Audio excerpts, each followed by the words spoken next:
대단히 반갑습니다. 방금 우리 사원장님, 성씨가 역사라는 사자의 사원장님께서 직접 축하도 해주시고 그래서 대단히 고맙습니다. 오늘 또 특히 이 문화원 이렇게 새로 이제 전부 내부 장식을 전부 고친 다음에 첫 번째 강의라고 합니다. 그래서 저로서는 영광이고 또 여러분들 이렇게 늦게 이렇게 모실 수 있어서 저로서도 영광입니다.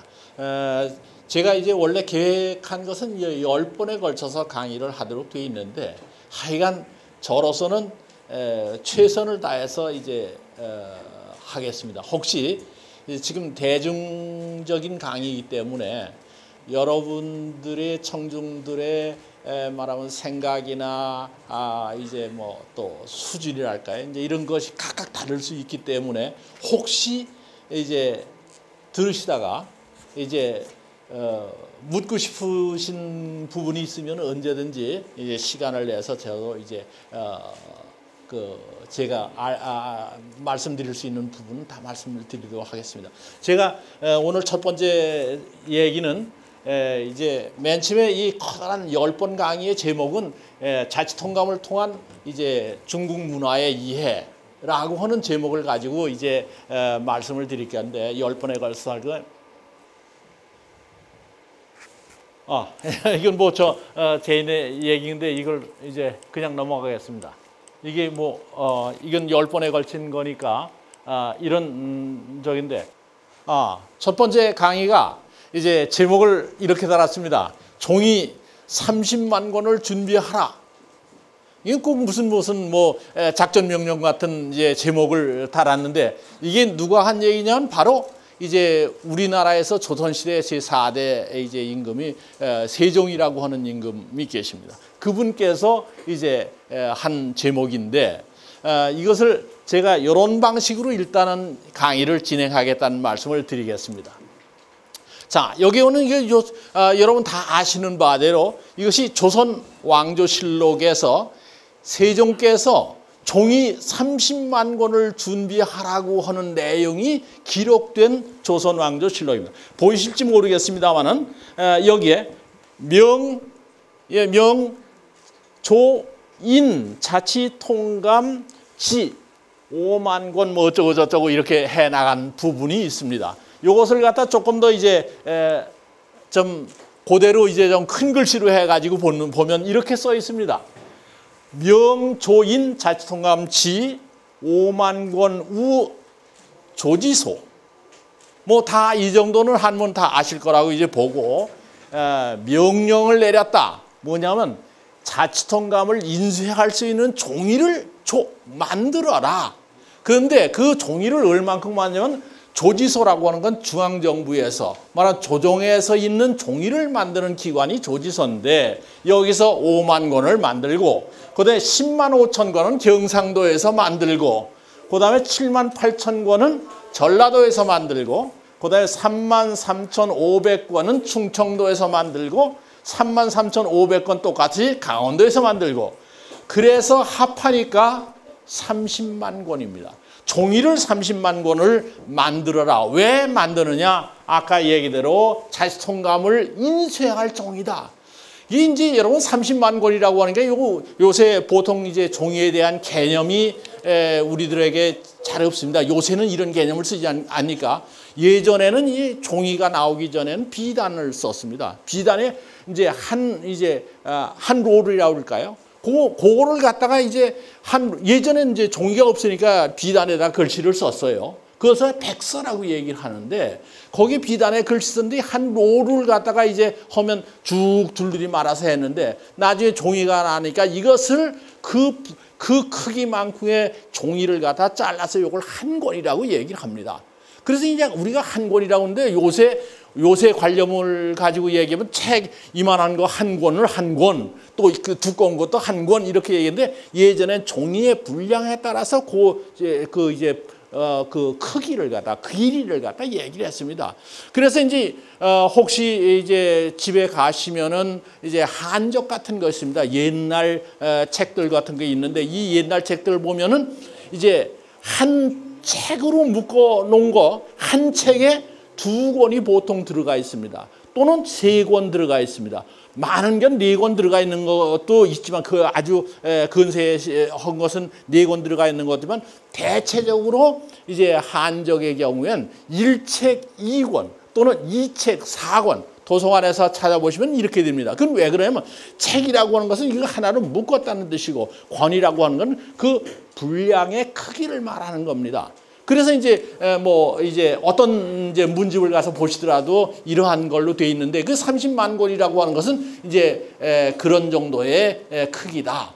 그러면 우리가 보통 자시통감 294권이라고 얘기했을 때 30만 권을 가지고 요새처럼 인쇄를 정확히 말하면 만들려면 몇 부를 만들 수 있느냐 하면 우리가 자시통감 294권이라는 그것도 그 권도 마찬가지 똑같은 분량의 권입니다.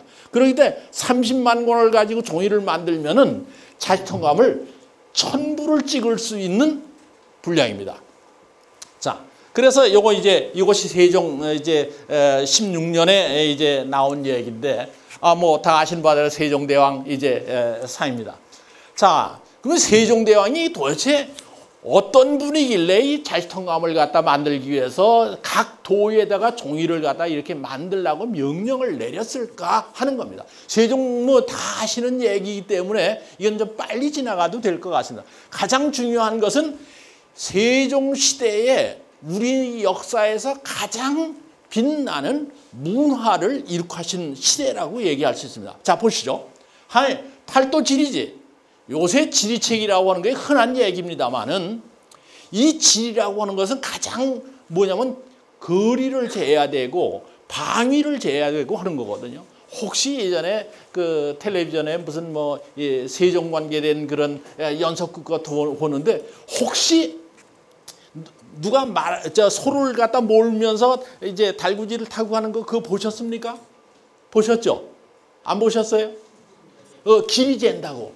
그게 왜냐하면 그것을 갖다 기리고라고 하는 이제 저입니다. 그래서 이제 한 10리를 가면 바퀴가 이제 얼마 해가지고 10리를 가면 거기서 북이 자동적으로 떵 치게 되어 있습니다. 그래서 그걸 갖다 기리고 다시 말해 일을 기록하는 북이다. 그래서 그걸 적어도 세종대에 그러한 기고라고 하는 과학적 기구가 없었더라면 세종실록 지리지라고 하는 게 나올 수가 없는 겁니다. 근데 우리는 그냥 세종실록 지리지하고 마는 거예요.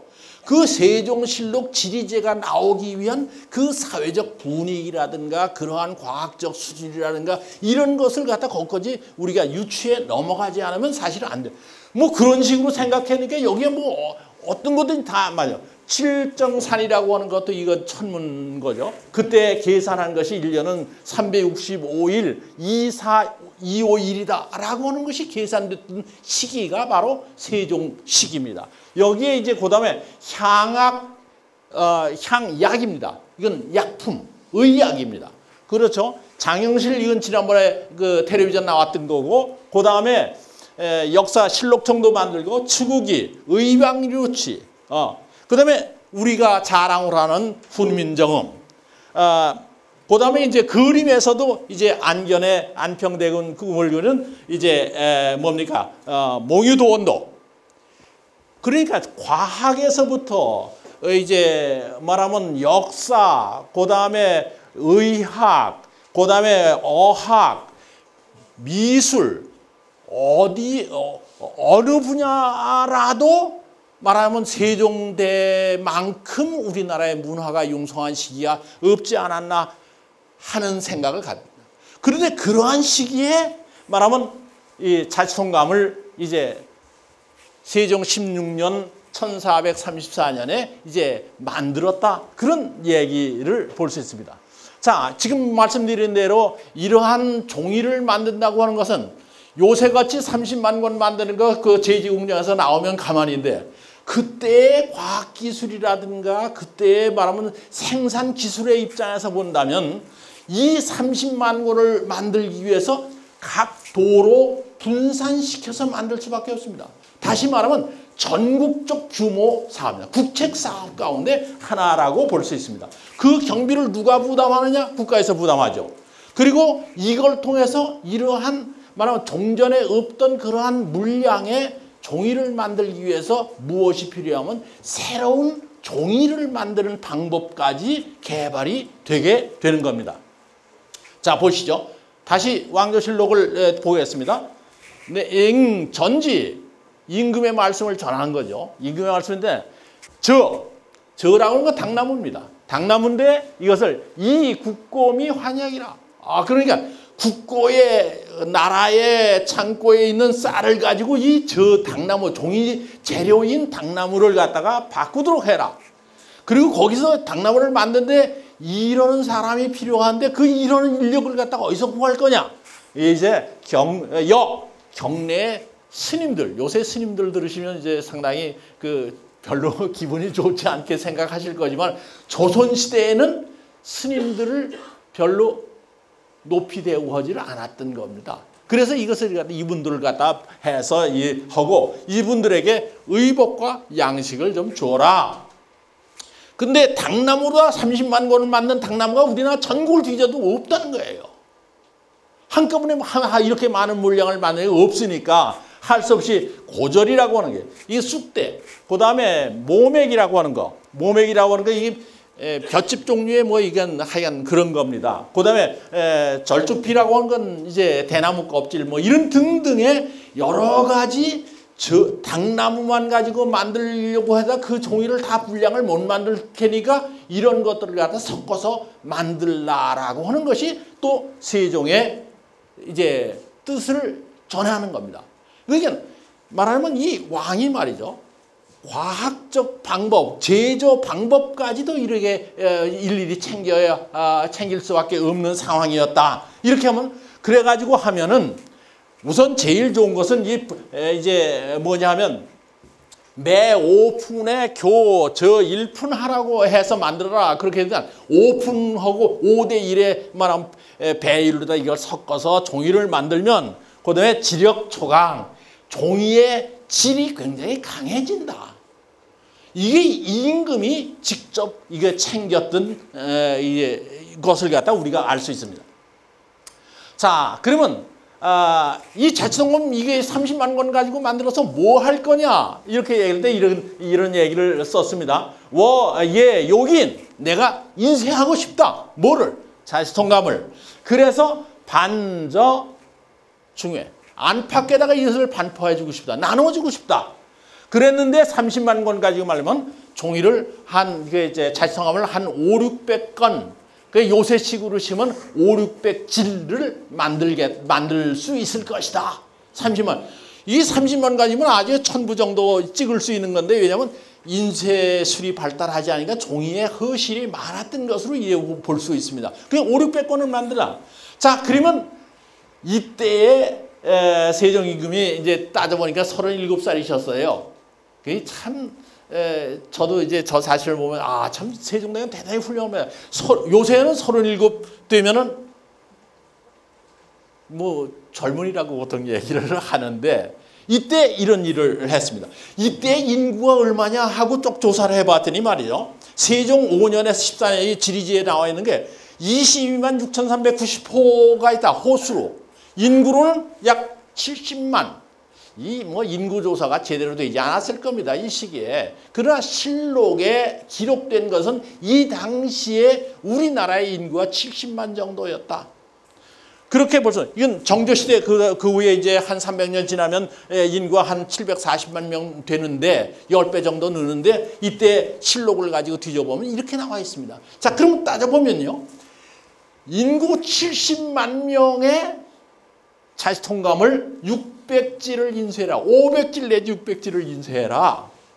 자, 요새 우리나라의 책이 어느 정도 말하면 인쇄되고 이제 인구당 비교해서 본다면 요새는요 암흑식입니다. 책이 그렇게 서점에 많이 나와 있는데 무슨 암흑식이냐. 보세요. 여기에 11,000명당 한 세트가 인쇄하라고 그런 거예요. 이걸 갖다 나눠주겠다는 거예요. 이제 하여간 이런 정도로 이제 세종께서 힘을 썼다. 일화가 있습니다. 세종이 이제 이거 윤준이라고 하는 분이 이제 이 당시에 이제 대제학인데 요새 이제 대학 총장님이시죠. 예, 이제 그 자치통감 훈의라고 하는 걸 만들어요. 그래서 저 종이를 근데 그냥 하는 게 이 훈의를 만든 제가 제 책에 좀 자세히 얘기를 했습니다만은 자치통감 원본을 읽으려니까 이 해석이 잘 되지 않는 부분이 많더라는 거예요. 왜 단어라든지 이게 안 되는 거예요. 근데 중국에서는 원대에 뭐가 나오면 호삼성의 음주가 나왔습니다. 호삼성의 음주가 이제 나왔는데 우리나라에 이게 들어오지가 않아요.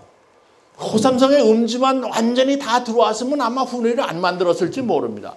그래가지고 이 구하기도 힘들고 그러니까 이 호삼성의 음주를 말하면 중국에 가서 구하기 위해서 중국으로 사신을 파견해요. 사신을 파견할 때 가거든 말이야. 그 호삼성 음주 좀 구해와라.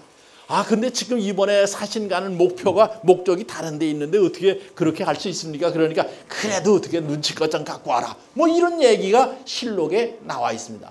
또 그다음에 낙질로 이제 호삼성의 호삼성의 자치통감 훈의가 자치통감 음주가 이제 그 지방에서 진중가 어디에서 나오니까 그걸 갖다 돈을 주고 와서 정부에서 사가지고 오는 그런 얘기들이 실록에 나와 있습니다. 그걸 가지고 이제 짜집기를 해가지고 그걸 갖다 훈이라고 하는 거 뜻이죠. 그 뜻을 갖다가 풀어주는 거예요. 그러니까 의미로 보면 호삼성의 음주하고 거의 비슷한 성격인데 그것이 우리나라에 통용되지 못하니까 이제 훈의라고 하는 것을 갖다 만드시는데 이걸 학자들 보고 이제 만들려고 그러는 거죠. 그리고 밤에 반드시 그날 이런 걸 갖다 세종한테 다 바쳐서 세종이 이것을 갖다 직접 또 봅니다. 그래서 여기 이런 내용이 실록에 있습니다. 최근에 이 책을 보면서 책을 읽는다는 것이 대단히 유익하고 또한 날로 눈과 귀가 밝아진다는 것을 내가 알겠다. 그런데 졸음이 오는 것도 또 어쩔 수 없구나. 그리고 이제 얘기를 합니다. 그 윤준이 뭐라면 그러시니까 작은 글씨를 밤에 요새같이 등이 좋지 않으니까 눈 상당히 나쁘죠. 눈병이 날까 걱정입니다. 그러니까 내가 좀 쉬긴 쉬어야겠다. 뭐 이런 얘기가 실록의 대화 내용이 들어와 있습니다. 그 정도로 밤낮을 가리지 않고 이 책을 세종께서 이제 만드시는데 심혈을 기울였다는 걸 알 수 있습니다. 그래서 만드는 책이 여기에 이제 우리나라에서 만든 책이 자치통감 권 제53 이 훈의입니다. 이게 사정전 훈의, 사정전에서 만들어서 사정전 훈의. 여기서 이제 한기 45 효항제. 요것은 뭐냐면 요건 중국에서 방송체로 나온 그 책입니다. 방송체. 그래서 비교해 보면 똑같습니다.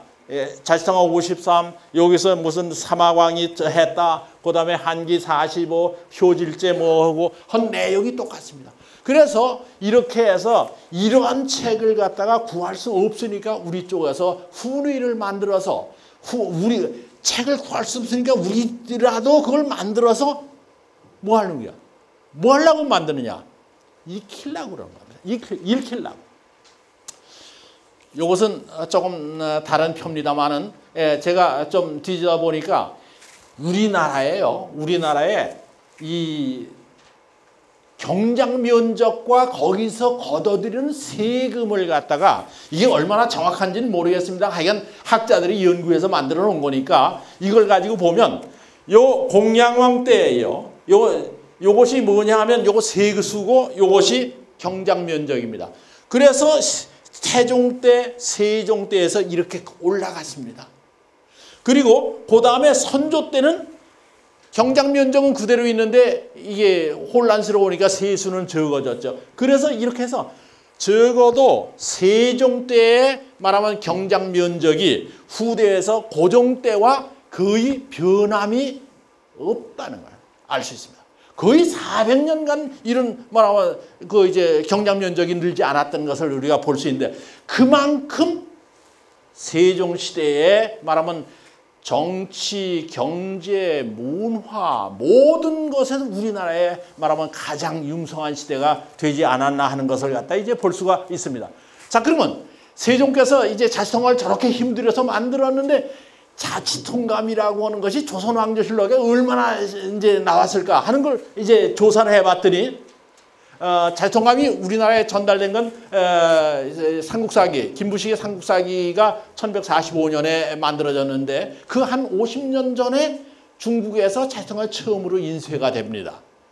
그런데 그것이 이제 세종대 와서 실록에 자치통감이라고 하는 단어가 들어와 있는 것이 얼마나 되나 하고 조사를 해봤더니 참 재미있는 거예요. 괄호 안에 있는 것이 등장 횟수입니다.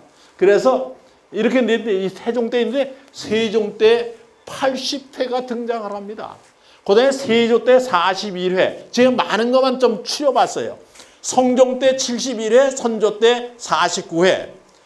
우리가 이제 무슨 뭐 이제 탕평책을 썼다고 하는 영조 때 99회.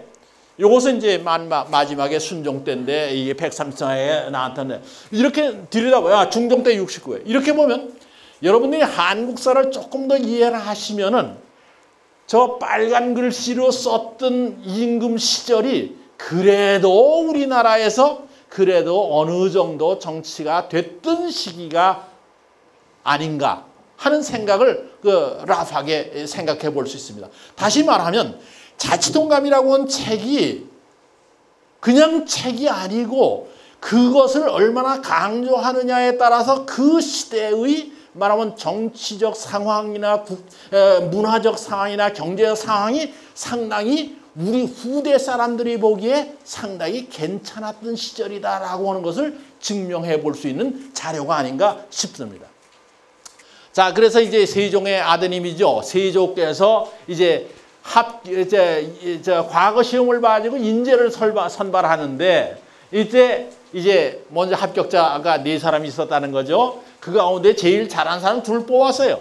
최자빈과 이맹현이라고 하는 2사람을 뽑았는데 세조가 직접 문제를 냅니다. 여러분 자치통감 보시면 아시지만 이제 한나라 때 유방과 누굽니까 항우가 아주 식상을 하죠. 4년간의 전쟁을 하는데 그 전쟁을 통해서 오늘날 우리들에게 알려지는 건 이제 항우의 패왕별이라고 하는 아주 연애하는 있습니다. 뭐 다 보셨죠?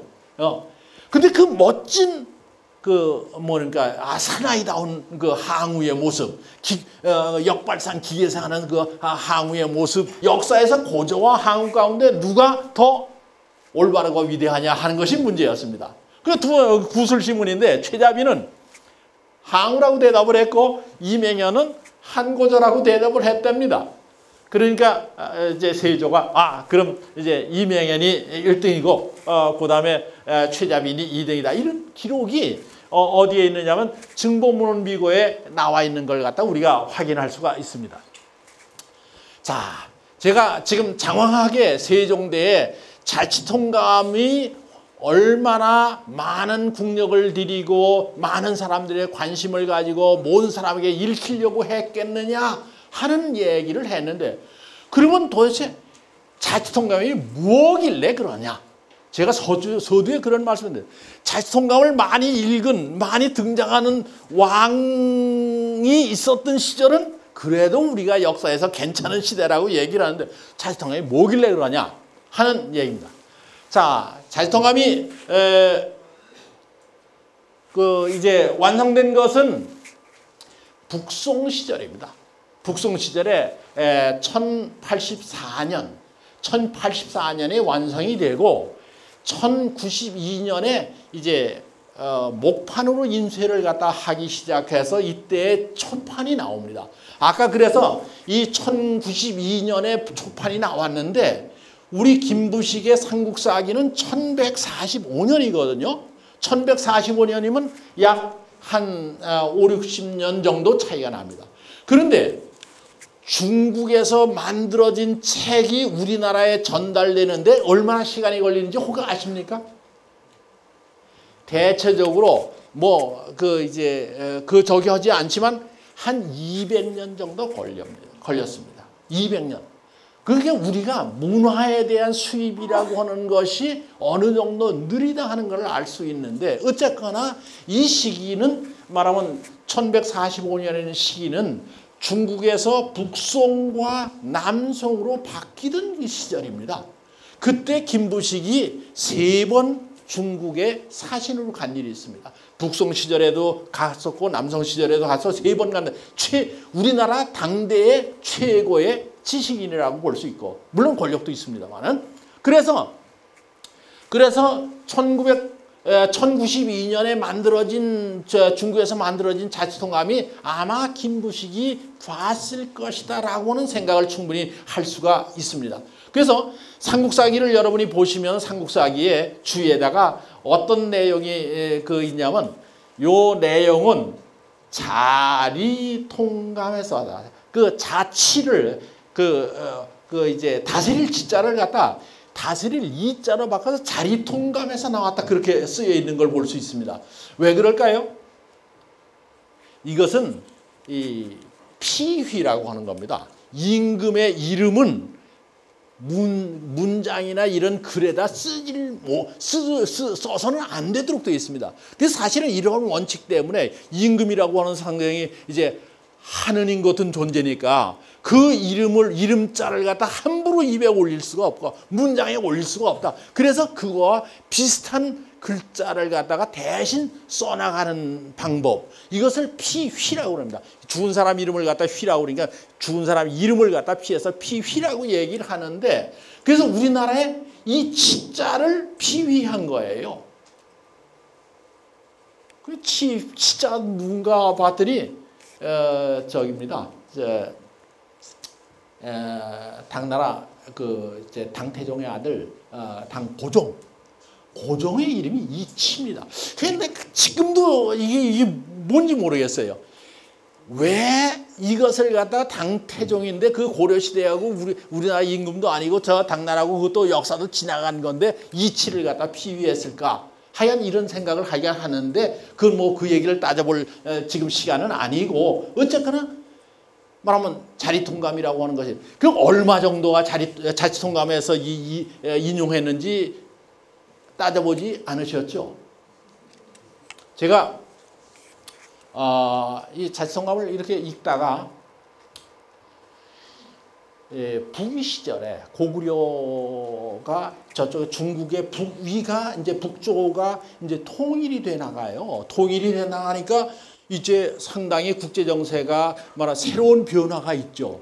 왜냐하면 북조가 여러 개로 나눠져 있다가 이것이 북위라고 하는 나라로 통일되어 나가니까 말하면 고구려 입장에서는 아주 거대한 이웃이 생기는 거예요. 거대한 이웃이 생기니까 이 고구려에서는 그냥 있을 수가 없죠. 그래서 고구려가 2만 명의 군대를 가지고 이 북위를 공격을 해 들어가는 일이 있습니다. 그게 자치통감에는 물론 기록이 되어 있겠죠. 그렇지 않습니까? 그래서 제가 그 부분을 갖다 이렇게 써 있는데, 이분데 고구려가 이제 침략해 왔다. 이렇게 침자를 썼습니다. 침략이라고 하는 건 불법적이라는 뜻이죠. 그렇지 않습니까? 침략해라. 그래서 책을 읽다가 재성을 읽다가 슬그머니 장난을 좀 하고 싶은 생각이 들었습니다. 이게 진짜 삼국사기에도 이 기록이 나와 있을 텐데, 삼국사기에는 뭐라고 썼을까? 중국 사람들은 이것을 갖다 고구려가 북위를 침략한 것이라고 썼는데 그건 당연한 거죠. 먼저 공격했으니까 침략이라고 쓰는 거 당연하지 않겠어요? 중국 사람 입장에서. 그런데 그럼 고구려 입장이나 그 입장에서 쓴 삼국사기에서는 뭐라고 썼을까? 궁금하지 않으세요? 그래서 그 부분을 삼국사기 딱 집에 책이 삼국사기 있으니까 삼국사기 딱 꺼내서 그 부분 턱턱턱 찾아 보니까 한 글자도 빼놓지 않고 그대로 뺏겨 썼습니다. 그래서 고구려가 그냥 저쪽에서는 고구려라고 썼고 이쪽은 그냥 왕이라고 썼고 그 차이만이에요. 그냥 침략했다. 좀 씁쓸한 생각이 들죠. 그 이왕이면 김부식이 딱 해서 우리 같은 역사관을 가지고 생각을 해서 적어도 정벌이라는 말을 쓰기까지 뭐하다면 그저 공격이라는 공자를 써도 좀 나을 텐데 이걸 왜 뺏겼을까? 이제 그런 생각이 이제 얼핏 들었습니다.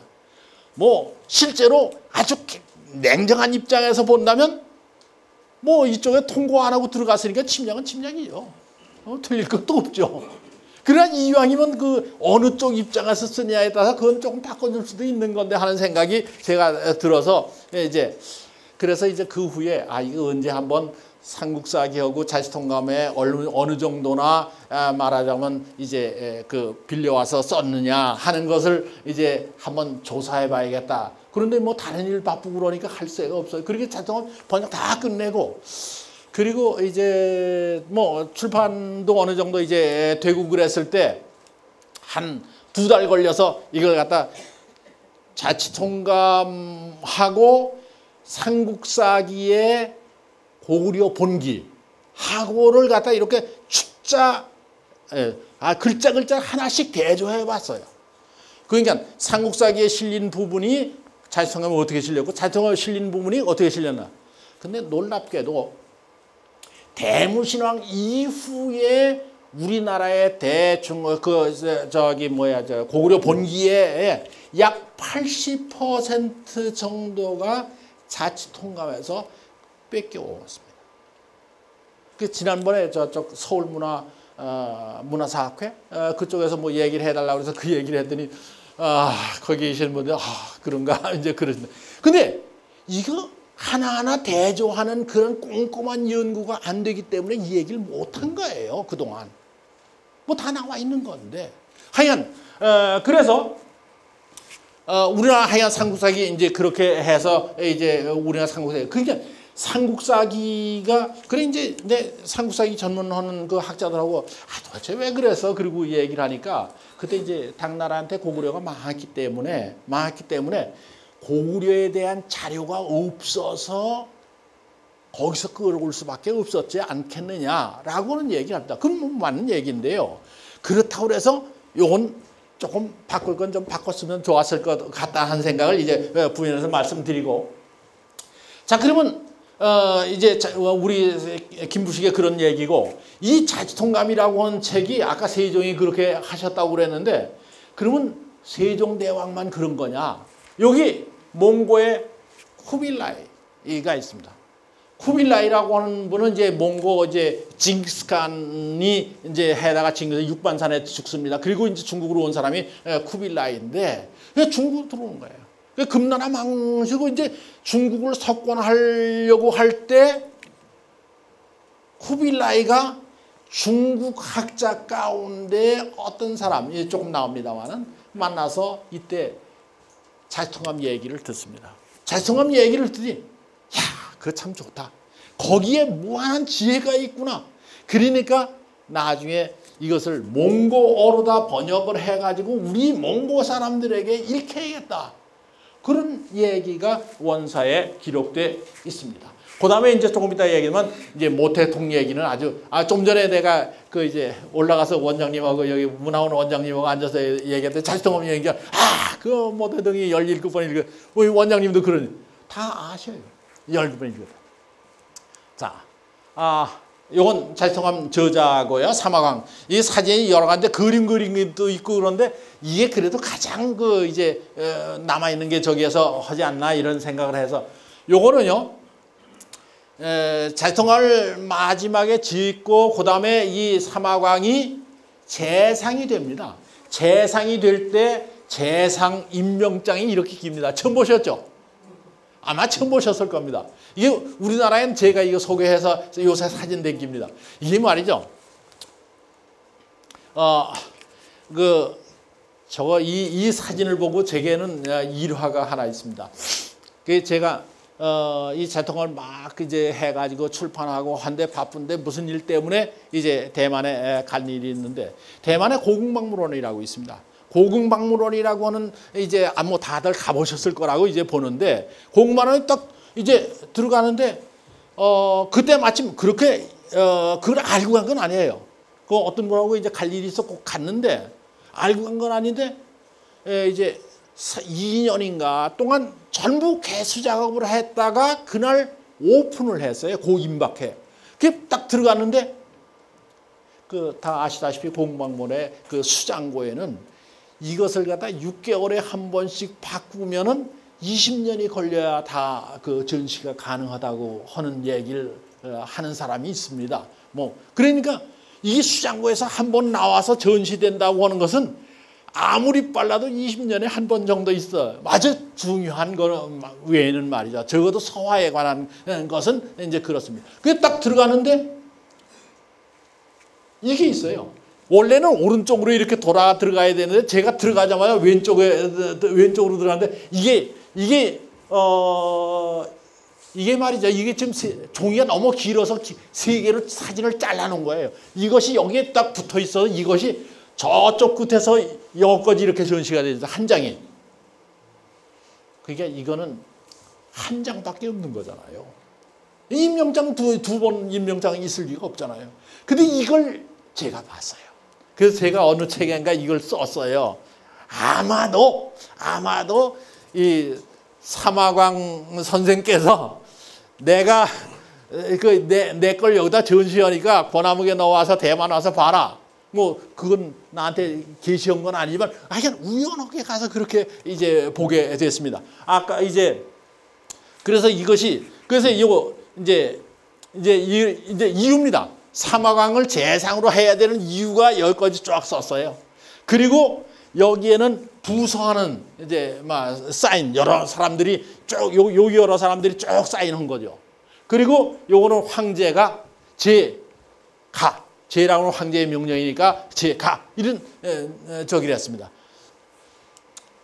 자, 요거는 자치통감을 사마광이 직접 썼던 원고입니다. 원고. 이건 몇 장 안 남았어요. 몇 장 안 남았는데 하여간 여기서 가필한 것도 있고 이렇게 지운 것도 있고 이렇습니다. 제가 이걸 이제 어디에서 있는가 이제 찾아서 저 해놨습니다만은 이런 거고. 그다음에 요것은 원대 자치통감 이제 호삼성 주의 원대 출판된 거고요. 아까 이제 쿠빌라이 쪽으로 다시 가겠습니다. 쿠빌라이가 중통원년 1260년입니다. 요건 이제 세조 쿠빌라이가 금왕조를 정복을 했습니다. 금나라를 갖다가 이제 없애고 거기에 가거정이라고 하는 중국 사람을 만납니다.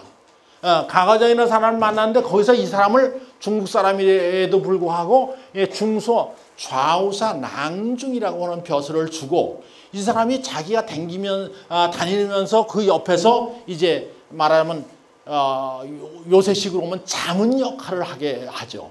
그 자문 역할을 할 때 매번 가거정이 자치통감을 펴가지고 이런 경우에 이런 정책을 써야 됩니다. 라고 얘기를 합니다. 쭉 따라하면. 그러니까 사실은 몽고가 조금 이따 이제 보시면은 몽고가 어떤 나라입니까? 몽고 제국을 해서 이쪽에 말하면 이쪽 동굴아파 쪽에서부터 요새 이란 이라크 쪽으로 해서 이쪽에서 이제 고려까지 이게 역사상에 이러한 커다란 제국을 이룬 나라가 원대 말고 몽고 제국 말고는 없습니다. 그래서 지난번에 2000년 밀레니엄 시대에 미국의 뉴욕 타임스인가 거기에서 이제 2001년에서 2000년까지 이제 새로운 밀레니엄이 이제 시작되니까 2001년부터는 시작되니까 1001년에서부터 이제 2000년까지 역사상의 가장 위대한 인물이 누구냐라고 많은 설문조사를 해서 결과로 뽑힌 사람이 말하면 몽고 제국의 징기스칸입니다. 그 징기스칸의 이러한 시대, 그 징기스칸의 뒤를 이은 이제 쿠빌라이가 자치통감을 읽었다고. 그 몽고 말도 들고 하는데도 중국을 갖다가 지배하고 또 그만큼 이제 우리 그 고려까지 깊은 영향을 줘 나갔던 그 이제 나라가 이제 그것이 그냥 이루어진 거냐?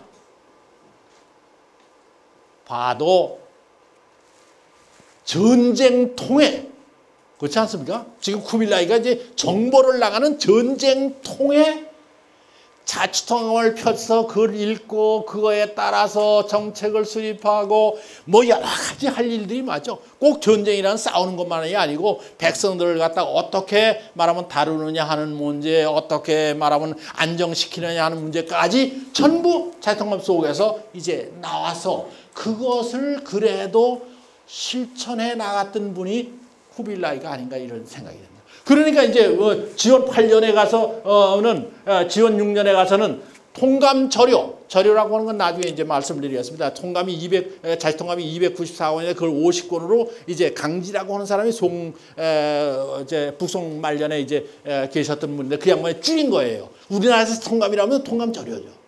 그런데 이걸 갖다 몽고로 번역해서 몽고 자제들에게 교육을 시켜라 라고 하는 얘기를 하는 겁니다.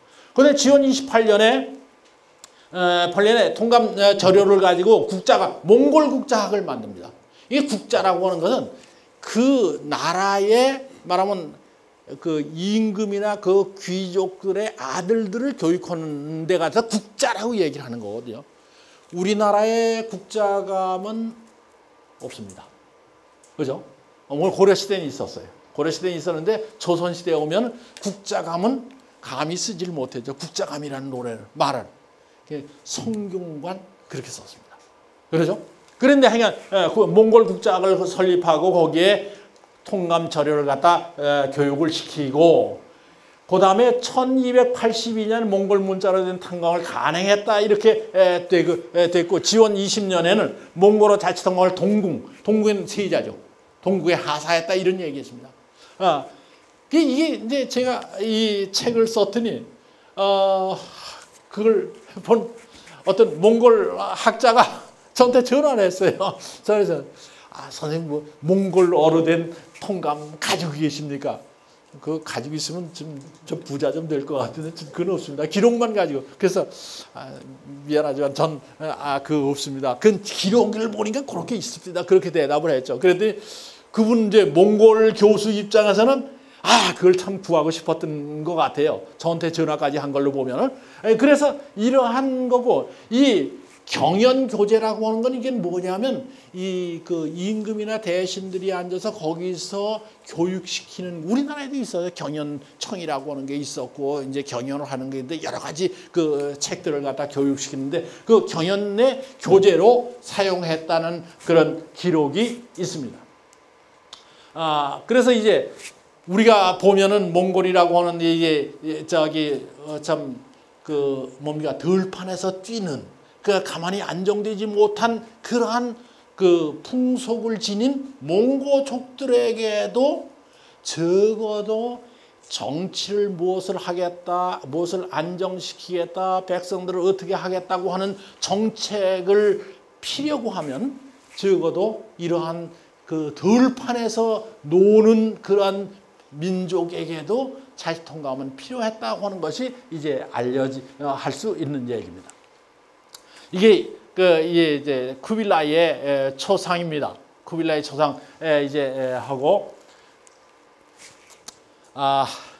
뭐 멋있는 분이죠. 지금 돌아가셨습니다. 그 모택동 마오쩌둥이라고 하는 아마 이 얘기는 대부분 이제 자치통감을 얘기하면서 뒤져보면은 이제 아주 많은 분들이 모택동이 17번 읽었다는 말씀을 많이 하는데 제가 오늘 근거를 좀 보여드리려고 이걸 갖다 했습니다. 이건 이제 아마 이 한자가 이게 그 간자로 썼기 때문에 아마 익숙하지 않은 분들이 많을 텐데 모택동 평점 이 구두점을 찍었다는 뜻이죠. 모택동이 구두점 평점을 한 자치통감이라고 하는 책이 있습니다. 소남이라고 하는 분인데 여기서 모택동이 자치통감을 읽다. 모택동이 자치통감을 읽다. 이런 책이 나왔습니다. 그 여기 보면 이제 물론 이제 상당히 그 이제 모태통 어록이라든지 이런데 이제 이런 얘기가 있습니다만 이쪽에 그러한 그 이제 모태통이 그 얼마나 일거느냐 하는 얘기가 이제 있는데 저쪽에 있는 그 아까 여기 요 부분 거지만 이제 제가 좀 큰 글씨로 이제 좀 해왔습니다. 모태통 독 자치통감. 모태통이 읽은 자치통감이라고 하는 책인데 섬서사범대학 출판부에서 1997년에 나왔습니다. 그래서 거기 앞에 보니 이런 자치통감 시 목태통 최희애적 고적지 1. 뭐 다 아시는 얘기인데 자치통감은 시는 비동사입니다. 이다. 그렇죠? 모태통이 가장 희애, 즐기고 애꼈던 옛날 서적 가운데 하나다. 뭐 그런 얘기입니다. 그 다음에 반기일생. 거의 그 일생에 반려가 됐다. 그 뭐 여러분 아시는 대로 모태통이 이제 그 대장정이라고 하는 과정을 이제 국공 이제 말하면 전쟁을 통해서 이제 대장정을 통해서 연안으로 가는데 그 산 그냥 뭐 큰 길로 가는 것도 아니고 산길로 보따를 싸들고 이제 가야 되는데 그때도 거의 다른 책은 다른 물건은 다 그만두고 자치통감은 미국 갔다는 얘기예요. 오늘 좀 전에 앉아서 그 이제 원장님하고도 그런 얘기. 원장님도 역사 공부하셨다고 그래요. 아까 인사하시는. 그 이제 그 무슨 공부를 하셨습니까? 그러니까 터키사를 하셨대요. 근데 외교관이 돼가지고. 근데 속이 굉장히 중요합니다. 동서문화 접경 지역에 대한 연구이기 때문에 굉장히 중요한데 하여간 그걸 하셨대요. 그래서 자기는 외교관 나와서 그다음에 역사를 못해서 이제 이런 겸손한 말씀을 하시던데 어쨌든 그 전쟁통에도 반려했단 말이죠. 그 일생 동안 자치통감을 거의 말하면 자치통감을 짝으로 하고 지냈다. 여러분이 모태통 이 얘기를 들어보면 중학교 2학년 때인가 그때 호남인가 거기에 이제 거기에 중학교 들어갔는데 그때 여선생님이 자치통감에 관한 숙제를 내주십니다. 자치통감에 숙제를 내주세요. 요거 가지고 읽고 요거에 대한 뭐 얘기를 써와라. 뭐 중학생이니까 무슨 그렇게 커다란 문제를 안 했겠죠. 그때 모태통이 처음으로 자치통감을 읽기 시작을 했다. 그래서 그걸 읽다가 거기서 이제 그래서 그 어린 나이지만 이게 읽기 시작했다고 이제 얘기를 할 수 있죠. 그래서 일세인데 매매 독지 궁 17편 매번 읽었는데 거기에 빠져들어가서 얼마나 읽었느냐? 17번을 읽었다. 자치통감 읽는 문제를 가지고 얘기하면 이게 294. 혹시 입구에 들어오시다가 이제 제가 번역한 거 아마 그 전시되어 있을 텐데 그것이 10권씩을 번역한 걸 10권씩을 묶어서 한 책을 했어요. 그래서 31책이 됐습니다.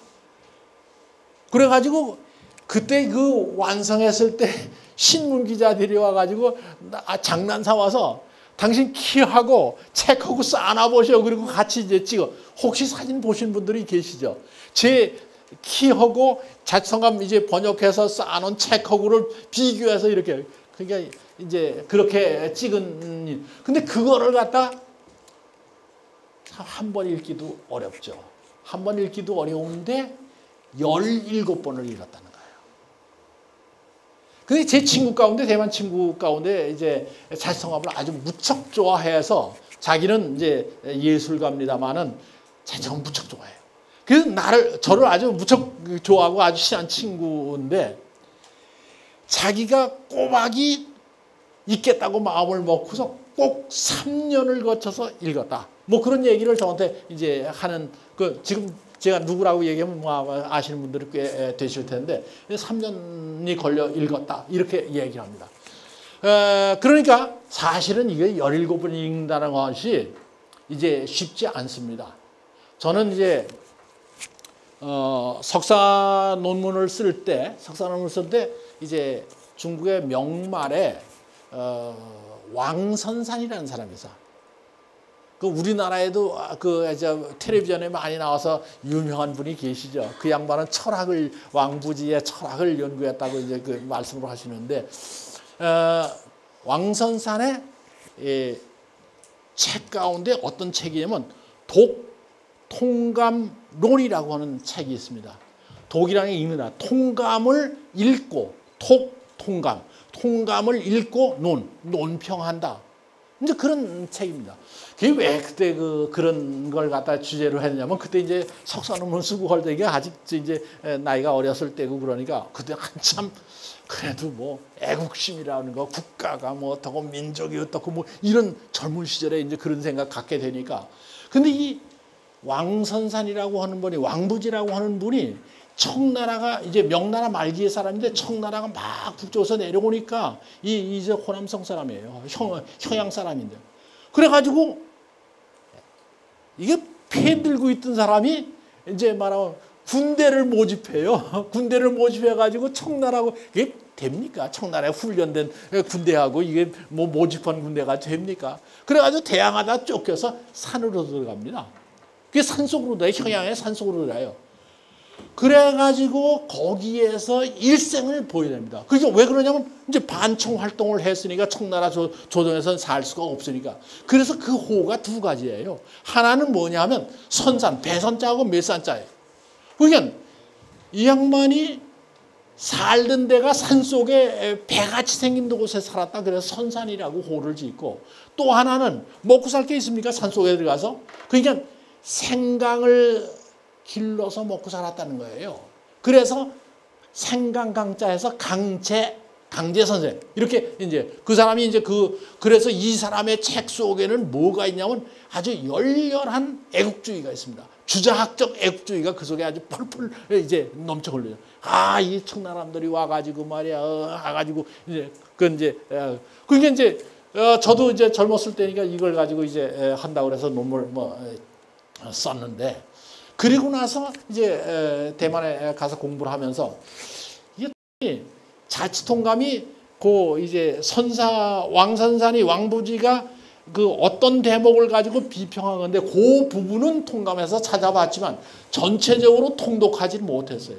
그래서 이제 이 자치통감을 이제 본격적으로 해서 이제 그 박사학위 논문을 이제 썼는데, 이 작업이요, 굉장히 말하면 시간을 많이 요합니다. 294권을 읽는다고 하는 게 시간을 굉장히. 그래서 제가 이게 거의 40년 동안 거의 거기에다가 뭐 정신은 그쪽에다가 이제 석사 시절부터 시작하면 이걸 내고 현재까지도 여기서 떠나지 못하고 있으니까 이런 거 아닌가 싶은데, 그렇게 해도 17번을 갖다 전체적으로 읽은 건지 전 숫자를 안 세어봤습니다. 모르겠는데 아마 17번까지는 아닐 거라고 생각합니다. 그게 모 대통령이 얼마나 시간 날짜마다 읽었느냐, 옆에다 두고 읽었다는 거예요.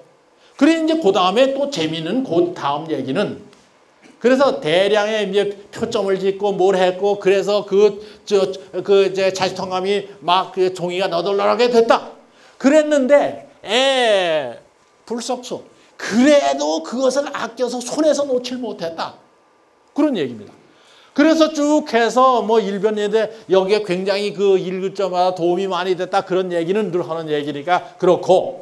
그래서 각급 영도 간부 추천. 자기 중국 공산당이죠. 중국 공산당을 영도하는 자기의 영도 지휘자들에게 너희들 이거 읽어라. 이거 꼭 읽어라. 이거 꼭 읽지 않으면 우리가 공산혁명 할 수가 없다. 아마 그런 얘기 여기는 써 있지 않은데 아마 했을 거라고 봅니다. 안 그랬을까요? 틀리면. 그래가지고 각 영도 간부에게 추천했고, 이것을 갖서 그 간부들을 갖다 자치통감을 통해서 배양을 했다 그래요. 그리고 그래서 거기에서 대량의 우수한 영도자를 갖다 길러냈다. 이라고 하는 것이 이 아까 얘기한 통감에 쓰여진 얘기입니다. 사실 이러한 것이 정말 가능할까? 전쟁을 하는 도중에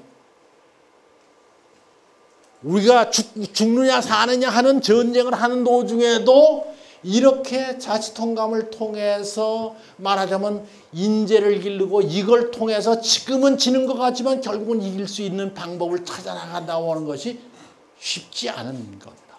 그렇게 결정한다는 것입니다. 그러니까 모택통과 장개석의 그러한 경쟁 관계를 우리가 들여다보면서 장개석이 나쁘다 좋다 하는 얘기는 아니고 적어도 장개석 좀 전에도 이제 원장님하고 그런 얘기를 했습니다. 장개석 그 이제 대만 총통 하신 분인데 국민당 하신 분인데 다 아신 바는 그 양반 뭘 좋아하셨는지 알아요? 양명학을 좋아하셨습니다. 철학을 좋아했습니다. 철학에서 양명학에 관한 연구를 많이 하고 공부를 많이 했어요. 자, 그러면 이제 앞에는 그냥 서론 얘기인데 자치통감이 뭐길래 그 야단이냐? 그런데 자치통감이 어떻게 만들어졌냐 하는 얘기를 좀 말씀드리겠습니다. 북송이라고 하는 나라가 있습니다. 중국에. 북송이라는 나라는 당나라가 마치고 907년에 끝나고 그리고 5대 10국이라고 하는 50여 년간의 시간이 있습니다. 그 50여 년, 53년 동안에 5개의 왕조가 바뀝니다. 그래서 그걸 갖다가 5대라고 얘기를 하고 지방에 10개의 나라가 있어서 10국이라고 해서 5대 10국이라고 하는 시대가 아주 짧지만 있습니다. 그런데 사실은 그것을 통일하고 북송이 그 송나라가 건국되는데 그것이 960년입니다. 960년에 이제 건국이 되는데 그래가지고 이것이 이제 원나라한테 망할 때까지 1227년까지 가는데 이 북송이라고 하는 나라가 상당히 그 말하면 어려운 처지에 있습니다. 그 누구냐 하면 이때 이제 960년인데 이때 한 10년, 100년 정도 뒤인 1060년쯤 되면은 100년이 지난 다음에 송나라가 건국한 지 100년 지난 다음에 1060년쯤 되면은 북송이 상당히 이것저것 국제적으로 어려운 상황에 놓입니다. 먼저 이걸 좀 보겠습니다. 이건 이제 신종이라는 사람인데 이 북송이 건국되는 것 자체가 사실은 굉장히 어려운 오래간만의 통일입니다.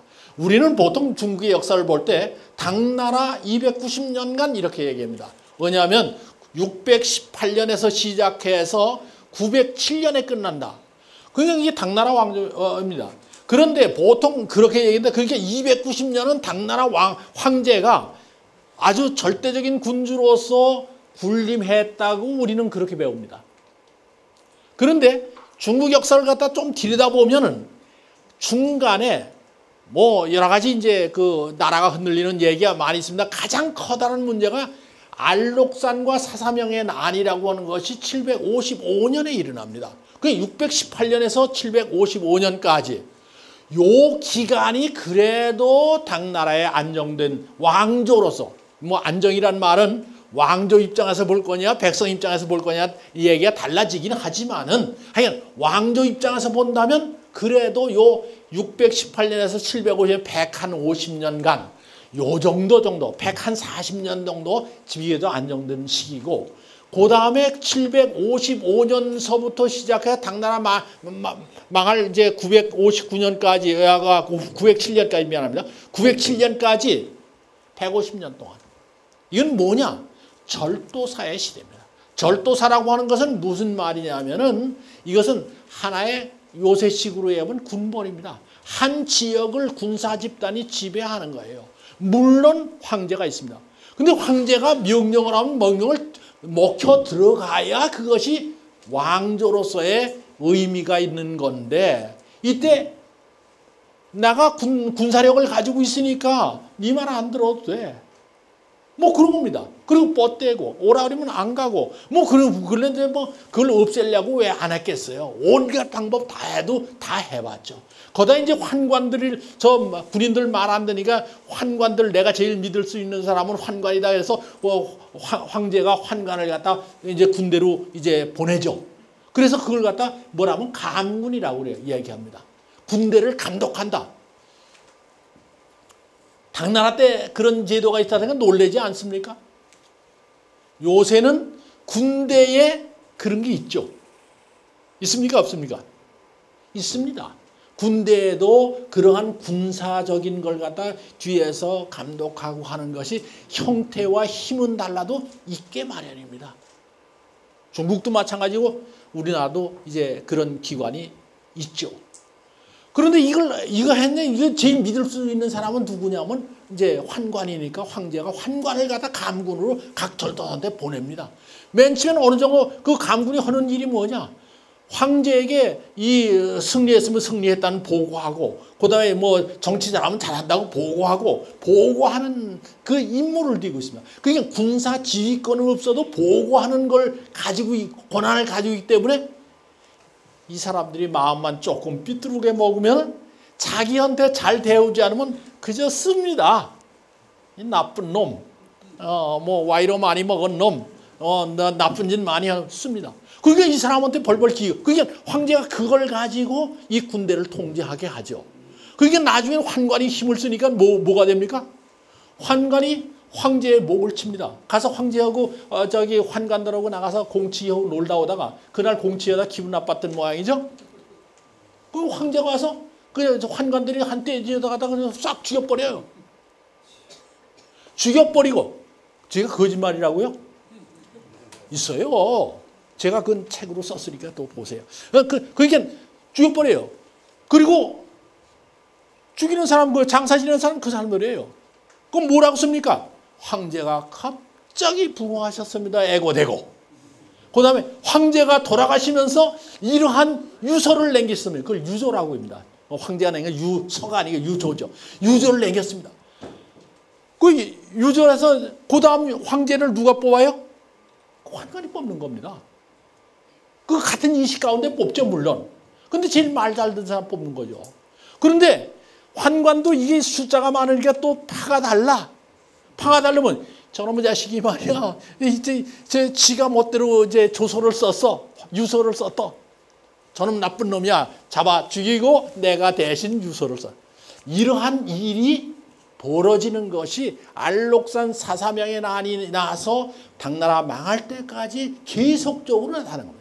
그 제가 쓴 중국 분열이라고 하는 책에 간단히 돼 있고, 황제 뽑기라고 하는 책에도 간단히 이런 얘기 이제 돼 있는데, 그리고 나서 그 군대 군사적 힘을 가진 사람이 이제 여기에서 우스운 사람 아닌 사람이 이게 쭉 모이게 되니까 그것이 어느 정도 집합이 되니까 이제 그다음에 5대라고 하는 왕조가 만들어지는 거예요. 당나라는 이제 없어지고.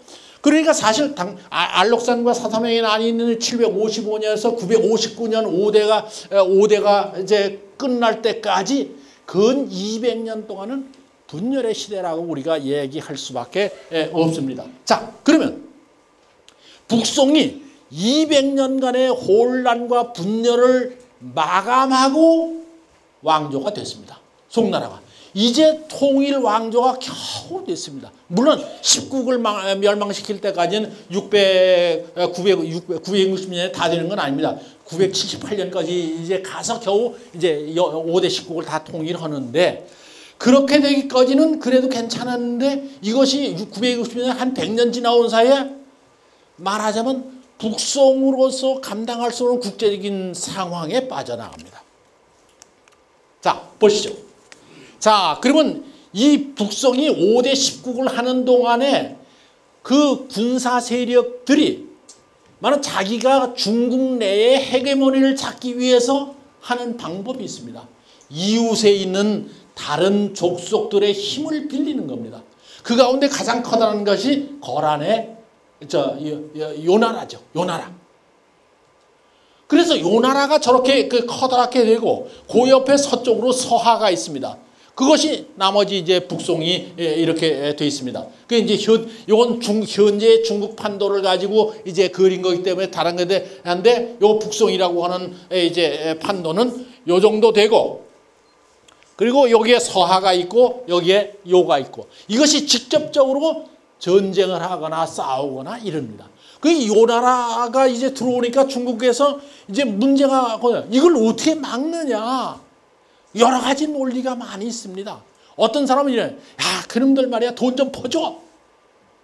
그래가지고 한 사람당 10만 불씩 주면은 그 사람들 군대가 500만, 500만 곱하기 10만 불 하면 얼마입니까? 5천만 불 가지면 해결되잖아. 우리 돈 많으니까. 이렇게 주장하는 사람도 있습니다. 그건 뭐 우리말로 지금 했습니다만, 그건 뭐 이제 얼마든지 자료가 그런 논란이 있습니다. 거기 그렇게 돈 준다 그러면 이제 그래서 이제 여기 요 나라하고의 이제 무슨 뭐 이제 전연의 맹이라든지 그래서 여기에 저기 그 북방에 있는 몇 개의 주를 갖다 띄워준다고 얘기하기도 하고 왜냐면 통일 과정에서 약속을 한 거거든요. 그래서 서하는 또 서쪽에서 위그르족이 계속해서 서들어오니까 이것도 계속해서 싸우고 이것이 990년에서 100년 동안 내려오면서 항상 이 문제에 고민을 할 수밖에 없는 국제적인 환경에 처해 있었습니다. 자, 그러면 이 문제를 갖다가 어떻게 타개해 나갈 것이냐 하는 문제가 말하자면 굉장히 말하면 당면한 과제입니다. 이제 송이라고 하는 나라가 통일됐다? 영원불변할 것이다? 그렇게 생각할 수 있을까요? 왜? 그 전에 이미 200년간의 분열과 혼란의 시대를 겪고 나서 하는 얘기예요. 우리는 역사 속에서 지금 편안하니까 이제 영원 무궁토록 우리는 편안할 것이다. 그렇게 생각하는 사람도 있죠. 철없는 사람들이 요새 많이 나와서 신문에 막 나오고 그럽니다. 그렇죠? 오늘 신문 보니까 이번 선거에 안보 문제가 하나도 없다. 그런 칼럼을 쓴 사람이 있습니다. 왜? 나 우선 당선되는 것이 중요하다. 그까짓 건 고다음 문제고 내가 관심을 알 거다. 내가 안 하면 다른 사람이 하겠지. 이런 생각을 하는 사람들이 많지 않나 하는 생각을 잠깐 이제 들었습니다. 하여간 어쨌든 국가가 생존 위기에서 국력을 어떻게 신장할 것이냐 하는 문제를 깊이 고민 안 할 수 없습니다. 그래서 사실은 이때에 중국의 양자간 유역이 개발됩니다. 왜? 지금 북쪽과 서쪽에서 계속 전쟁을 해야 되기 때문에 그 군량미를 갖다 대고 군사물자를 대할 것은 양장유역에서 대할 수밖에 없으니까 양장유역을 개발해라. 이 북송 때에 아주 굉장히 개발을 많이 합니다. 지금 여기는 자료를 안 가지고 있습니다만 중국의 인구의 분포도를 가지고 보면요. 이 황하유역과 양장유역의 인구가 거의 비등한 시기가 언제냐면 북송 시기부터입니다. 당나라 때까지는 양장유역의 인구가 황하유역의 인구가 양장 인구의 적어도 100가량은 됐습니다. 제 책을 보면 인구 분포도 한대부터 이렇게 지도를 해서 표현하는데 그러니까 이게 그러면 국가 생존을 위해서 어떻게 해야 되느냐? 문제는 정치다. 그렇지 않습니까? 어떻게 정치를 해야 황제 입장에서는 어떻게 정치를 해야 이 난국을 벗어날 거냐? 그래서 영종이라고 하는 황제가 그래도 역사 속에서 좀 찾아봐야 되지 않을 거냐 이런 생각을 했습니다. 역사 속에서 이 난관을 극복할 수 있는 방법을 찾아내보자 이렇게 생각을 한 겁니다. 그건 맞습니다. 얼마 전에 한두 달 전에 그 서울대학 공과대학 교수님들이 시간의 축적이라고 하는 책을 써낸 거 혹시 보셨습니까? 공과대학 교수님들이 시간의 축적이라고 하는 책을 썼어요. 우리나라에 굉장히. 근데 우리나라의 과학기술이라고 하는 것, 과학교육이라고 하는 것이 정말로 말하면 노벨상을 받을 수 있는 정도까지 갈 거냐. 두 번째는 우리나라 국민을 먹여 살릴 수 있을 정도의 과학기술이 발전할 거냐. 어떻게 해야 되느냐. 그런데 결론은 우리는 그저 50원 넣고 70원 버는 일밖에 할 줄 모르는 거 아니냐. 과학기술도 그렇고 장사도 그렇고 정책도 그렇고 모두가 말하면 일회용이고 눈 가리고 아웅이고 이런 거 아니냐. 그것이 서울대학 경과대 20몇 분이 쓴 거죠. 한번 보세요. 과학기술이라고 하는 문제를 가지고 전 역사를 합니다만 그것이 말하면 그 과학기술이 적어도 우리가 얼마나 말하면 그 연구 결과를 축적해야 그 축적된 속에서 우리나라가 먹고 살 길이 나온다 하는 그런 우려 속에서 그 책을 쓴 겁니다. 그러면 그 시간의 축적, 그분들은 공과대학 교수지만 그러나 시간의 축적이라고 하는 건 바로 역사입니다. 역사입니다. 지난번에 이제 누굽니까? 이세돌하고 뭐 알파고라고 하는 이제 해서 상당히 인기 있잖아요. 그 알파고가 한 게 뭐예요? 축적입니다. 모든 수를 축적한 겁니다. 그래서 이제 우리가 역사라고 하는 게 뭐냐 이제 그런 생각을 내가 가끔 할 때가 있어요. 역사 요새 우리나라 역사 인기 없습니다. 인기 없죠? 인기 없어요. 그런데 저는 어떻게 생각을 하냐면 역사라고 하는 건 뭐냐면 인간이 살아온 모습의 복기다. 바둑을 잘 두려면 복기를 해야 되잖아요. 그 바둑 맨날 보고 그거 봐야 늘지 않는다는 거죠. 저는 바둑 잘 못 둡니다만은. 그래서 이것을 갖다 과거에 내가 어떻게 놨대? 어디에 어떻게 놨지? 어떻게 놨으니까 내가 졌지? 어떻게 놨더니 이겼지? 요수는 어떻지? 이걸 갖다 복기를 계속 하면은 수가 빨리빨리 는다는 거죠. 말하자면 우리는 복기를 전혀 안 해요. 우리가 살아가면서 2000년 역사다 5000년 역사라고 맨날 그런 소리만 그런 사람 보고 당신 역사책 얼마나 읽었어? 얼마나 복기해봤어? 하고 한번 물어보세요. 맹탕 허통입니다. 이게 참 큰일 났어요. 복기를 안 하고 그게 저는 바둑이 8급입니다. 저 수준의 국가 운영하는 거 아닌가? 그런 생각이 듭니다. 그래서 영종은 그 해답을 역사에서 찾았습니다. 역사에서 찾으려고 했습니다. 그래서 복기를 해보려고. 야, 언제는 실패했더라. 언제는 성공했더라. 누구는 언제 인재를 잘 뽑았더라. 하는 것을 복기를 해보려고 이제 해서 역사에서 해서. 근데 가만히 보니까 그 당시에 사마왕이 제일 그 역사 공부를 잘했는지. 그래서 이제 명령을 합니다. 사마왕한테. 좀 다른 얘기 합니다. 그 전에 전 얘기, 자기는 얘기. 그래가지고 역사책을 갖다 이제 다 모았어요. 근데 영종 시절까지 말이죠.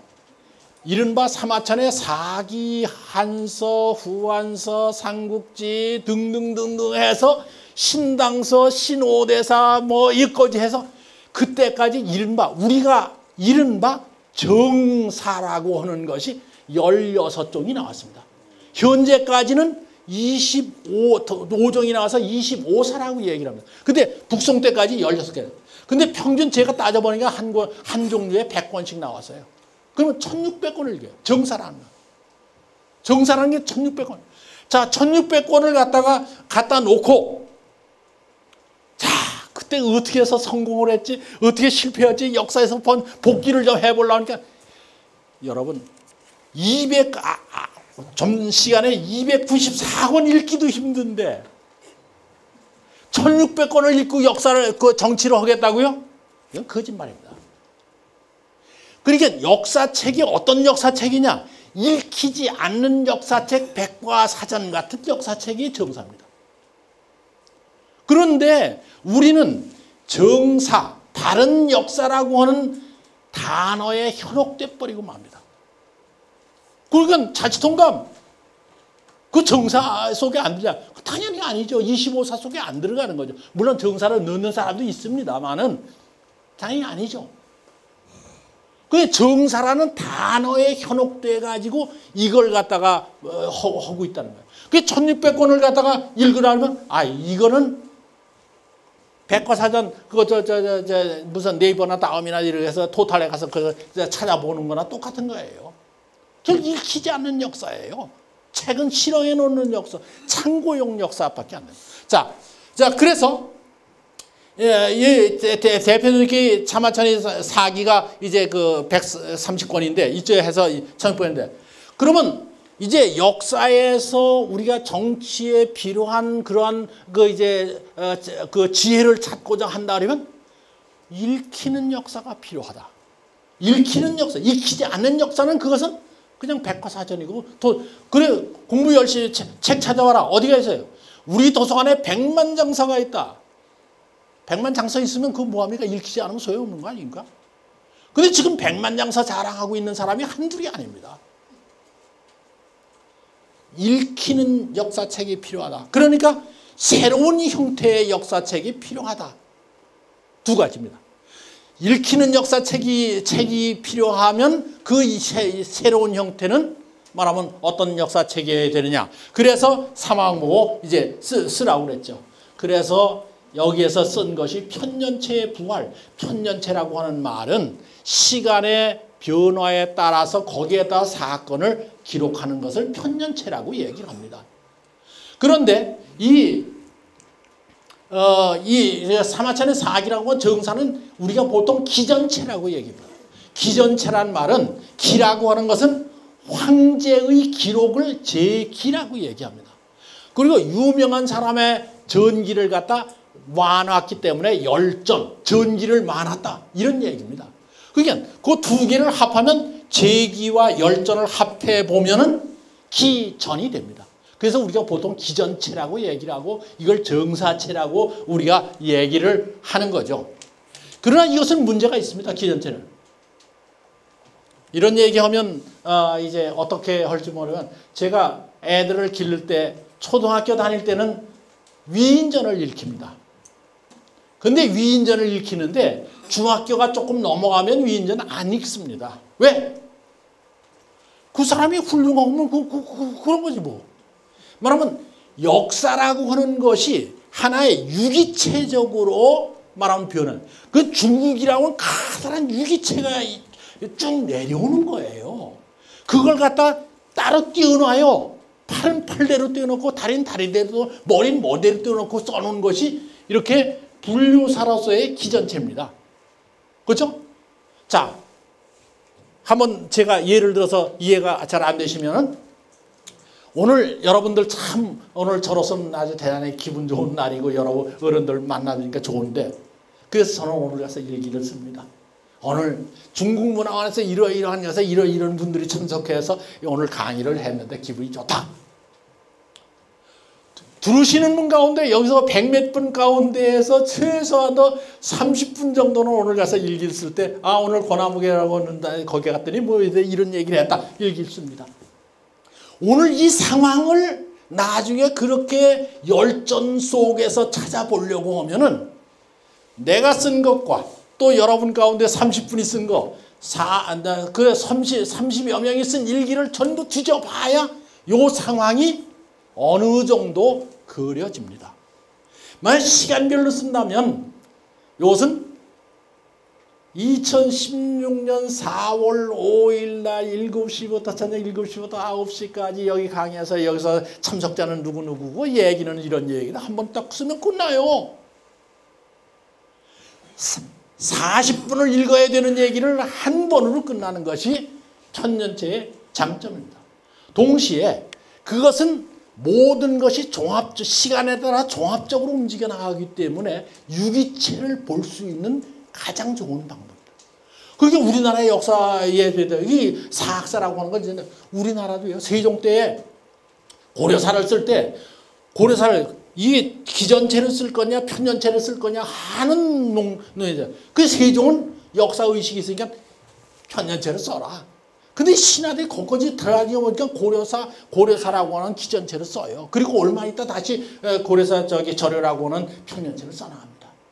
그게 역사책을 어느 정도 어떤 것이 바로 하나의 진전된 방법이냐 하는 걸 가지고 사학사에서 다루어야 되는데 오늘날까지도 우리 역사는 모두 분류사입니다. 현대 나온 유명한 분들의 역사책을 가서 보셔도 세종시대의 정치, 세종시대의 경제, 세종시대의 문화, 세종시대의 과학, 세종시대의 스포츠 뭘 어떡하란 말이에요. 그 스포츠가 그냥 나타납니까? 경제력이 뒷받침되고 정치적 뒷받침이 있어야 되고 그다음에 과학기술이 거기에 뒷받침되어야 그 스포츠가 나타나는 거 아닙니까? 오늘날 우리들의 무슨 뭐 야구 선수가 어떻다, 농구 선수가 어떻다, 그 농구 선수 하나만 설명해가지고 설명이 됩니까? 그 사람을 뒷받침하는 수많은 경제력과 그것을 제도적으로 보장하는 사회 분위기가 정치가 있어야죠. 이걸 유기적으로 봐야 그 스포츠맨 하나가 등장하는 것을 제대로 설명하고 이해할 수가 있는데 그동안 역사책이 모두 분류사라서 저렇게 돼 있다는 거예요. 그러니까 영정 이거 가지고 내가 못 보겠다. 새로 써라. 그래서 이것을 유기적으로 파악하는 것이 분량을 축소해서 이것을 1600권을 294권으로 줄여놨다. 줄이니까 필요 없는 걸 다 없앴다. 그런 게 아닙니다. 아까는 30분의 1로 줄이더라도 내용은 다 들어가야 되는 겁니다. 그렇기 때문에 자치통감이라고 하는 것이 모체통이 읽어야 되고 구빌라이가 읽어야 되고 세종이 읽을 수 있는 책이 됐다는 말씀을 이제 드릴 수가 있습니다. 자, 그러면 이러한 그 자치통감이 어떠한 분위기 속에서 나타났느냐 하는 거죠. 이제 송초에 960년에 북송이 건국되는데 993년에 탄생해서 이제 그 호원이라고 하는 한 사람만 송초에 한 사람만 예를 들겠습니다. 이 양반이 그 혼란의 200년의 혼란이어서 이제 태어났어요. 이제 공부해야다. 이 나라를 위해서는 그 공부해야겠다. 그래서 태산으로 들어갑니다. 태산으로 들어가서 10년간 공부를 해요. 호안정이라고 하는 사람인데 그래서 집에서 편지가 와요. 친제 편지가 오면 옛날에 편지에서 앞에는 안녕하십니까 나도 잘 있습니다 뭐 그런 거죠. 그 뒷얘기 읽을 거 없다고 해요. 공부하기에 바쁜데 언제 뭐 시시콜콜 뭐 어린애가 무슨 뭐 넘어지고 뭐 어린애가 돌잔치하고 이런 얘기 읽겠느냐고 해요. 그래서 편안하다라고 하는 평안이란 두 글자만 보면 그 다음에 그 옆에 공부하던 옆에 개울이 있는데 그 개울에다 그 편지를 던졌다는 거예요. 그래서 그것이 투서간 간이라는 건 시냇물이라고 서는 편지라는 말이가 편지를 던져. 그 호원에 말하면 그 10년 공부를 해서 그 공부에서 그 제자들이 나오기 시작합니다. 100년 됐는데. 자, 그래서 여기에 이제 그 사마왕이 만들던 시기에 이때에 오늘날 동양 사회를 1000년간 지배한 철학이 있습니다. 정주학이라고. 물론 나중에 주자학으로 이제 조금 해서 달라지긴 합니다만은 정주학의 이론이 주렴계, 장횡거, 정희천, 정명도, 그다음에 이제 주자, 그다음에 주자는 물론 남성 사람입니다만은 북성의 소강절, 육구연 이런 사람들이 언제 태어났는지 아십니까? 여러분들이 제 책을 보시면 생전 연대를 한번 비교해 보세요. 이렇게 말하면 이 시대에 이렇게 많은 사람 한꺼번에 확 태어날 수 있는가? 불과 나이 차이가 30살 차이가 안 됩니다. 저 1000년을 이끌어온 철학을 한 분들이요. 자, 그 다음에 당송팔대가라고 하는 건 이제 문장을 잘하는 사람인데 여기 한의하고 유정원이라고 하는 사람만 당대 사람이고 나머지는 다 북송지대 사람입니다. 이게 뭐냐? 당송팔대 고문운동이거든요. 고문운동이라고 하는 건 뭐냐면 글을 쓰는데 군더더기가 많은 글들을 그동안 썼다. 뭐 어쩌고 해서 아주 수식을 잘하고. 근데 그 알맹이는 뭐냐? 그 글을 전부 원고지로다가 수백 장을 썼는데 알맹이는 몇 개 안 되더라. 그러니 어느 사이에 그 군더더기를 다 읽어가면서 할겠냐? 그러니까 문장을 쓰되 알맹이만 써라. 고문 부흥운동이 일으키는 겁니다. 자, 그 다음에 역사학에서도 마찬가지죠. 이제 소철이라는 사람, 이제 소순, 소철, 이 사람들입니다. 소식 해서 3부자. 근데 그 양은 고사를 씁니다. 옛날 역사를 어떻게 새롭게 조명할 거냐. 그 다음에 구양수의 신오대성, 신당서. 이제 이게 뭐냐면 새로운 시각으로 역사를 보자. 그래도 역시 이 사람은 이제 구양수는 이제 기존체의 방법을 가지고 씁니다. 새로운 시각을 쓰고자 하긴 했지만 방법이에요. 그런데 사마강은 새로운 시각의 편년체로 이제 역사책을 쓴. 그러니까 이 북송이 건국되고 나서 100년을 전후로 해서 이렇게 제재다사라고 할까요? 아주 위대한 인물들이 많이 납니다. 자, 이렇게 본다면 우리가 해방 1945년에 해방이 되고 지금 60년이 지났습니다. 40년 후에 과연 우리나라의 문예 부흥이랄까 저런 철학이 형성될 수 있을까요? 또 호원 같은 스승이 존재할까요? 우리 사회가 대단히 말하면 이제 반성하지 않으면은 희망이 100년 돼도 안 나올 수도 있다는 얘기입니다. 지금 아주 어떻게 보면 심각한 얘기죠. 그 다음에 이제 제통함의 이제 탄생에 이제 요건 제가 아까 우리 제주교회에서 이제 한 자성가 3번 태어나다라고 하는 건데 뭐 작은 책입니다. 사실은 이걸 큰 책으로 하면 저것을 더 설명한 것은 자성함 전이라고 하는 책이 있습니다. 전이 이게 한 800페이지 되나요?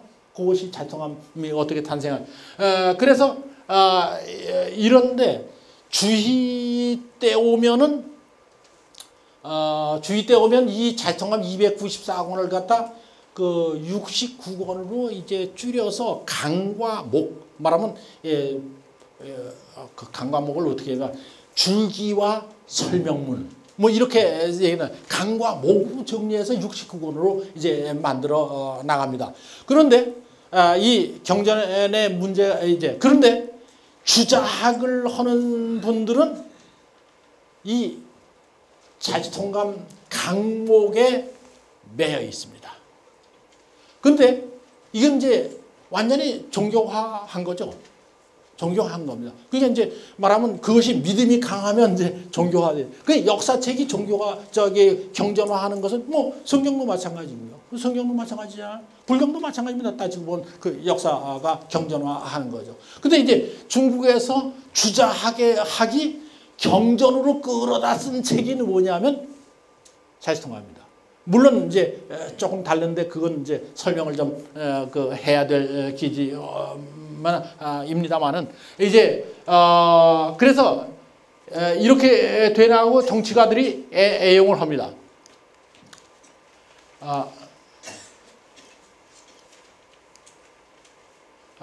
그래서 이 자치통감이라고 하는 것이 이제 뭐냐 또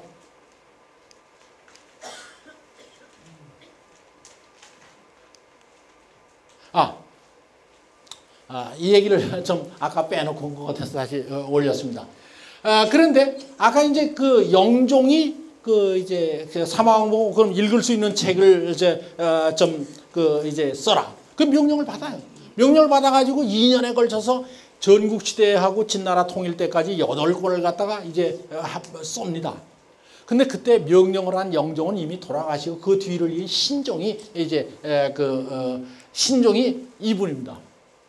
이분이 이제 뒤를 이어서 그 전 영종 때 명령을 받아가지고 쓴 통지라고 하는 책을 갖다가 이제 갖다 이제 바칩니다. 사망에 전임금으로도 한 거지만 그 통지라고 하는데 이 신종이 보더니 딱 그렇구나. 역사는 이렇게 써야 되는 거야. 내가 역사 공부를 했지, 역사 황제가 된 사람이 역사 공부했지, 역사했지만 역사는 이렇게 써야 되는 거야. 너 통이란 통시대적인 역사라고 하는 뜻이거든요. 근데 그 정도 가지고는 이 책에다 붙이는 건 안 돼. 이 책은 내가 이름을 지어주마. 황제가 그 책의 통지라고 갖고 써온 책에다가 역사책의 이름을 지어줍니다. 그래서 그것을 갖다가 뭐라면 자치통감이라고 이제 합니다. 자치통감이라는 말은 뭡니까? 다스리는 거죠. 그것도 다스리는 게 아니라 그냥 다스리는 게 아니라 잘 다스리는 것이 치입니다. 치세가 됐다는 건 잘 다스려요. 그건 모든 인류의 목표죠. 정치하는 사람들의 목표입니다. 근데 진짜 맞나요? 정치하는 사람들의 목표가 진짜 잘 다스려지기를 원하는 건가요? 여러분 그거 어떻습니까? 원해요? 그래야 되는데 그래야 되는데 자꾸 의심이 드는 건 내가 잘못된 삐뚤어진 마음가짐인 건가요? 여러분들 어떻게 생각하는지 모르겠습니다. 하여간 잘 다스리는데 미천이 되는, 자료가 되는, 그걸 도와주는, 통은 자는 통시대전, 위서부터 밑에까지 내려오는 거울이다.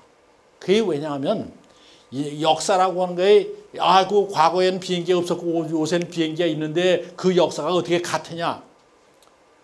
그 다음에 지난번에 요새 그 알파고 나오고 나서 문제가 심해. 오늘 어느 분이 아주 유명한 분이 이제 뭡니까 이제 컴퓨터가 사람을 능가할 때가 되는 걱정이라고 이제 그런 얘기를 하는 분이 이제 나오기도 하고 이제 그럽니다. 그런데 사실은 인간이라고 하는 건요, 옛날 사람이나 오늘 사람이 같아요. 밤 추우면 옷 입어야 되고 배고프면 밥 먹어야 되고요. 그렇잖아요. 한 대 맞으면 아프고 그렇잖아요.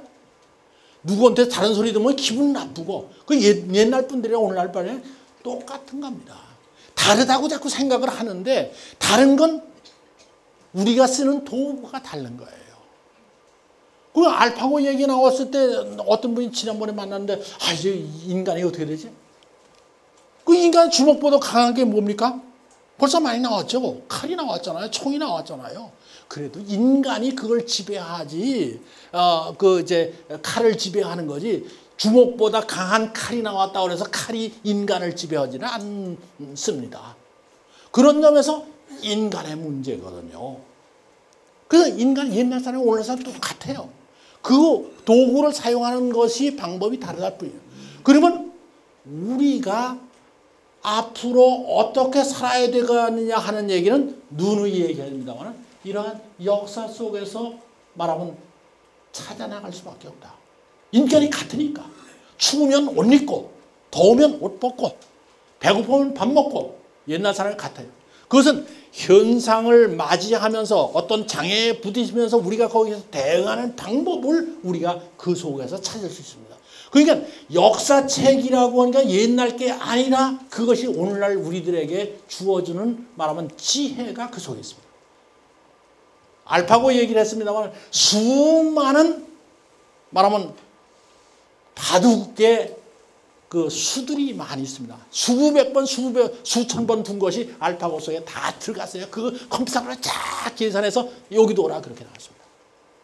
우리는 얼마나 계산하고 있나요?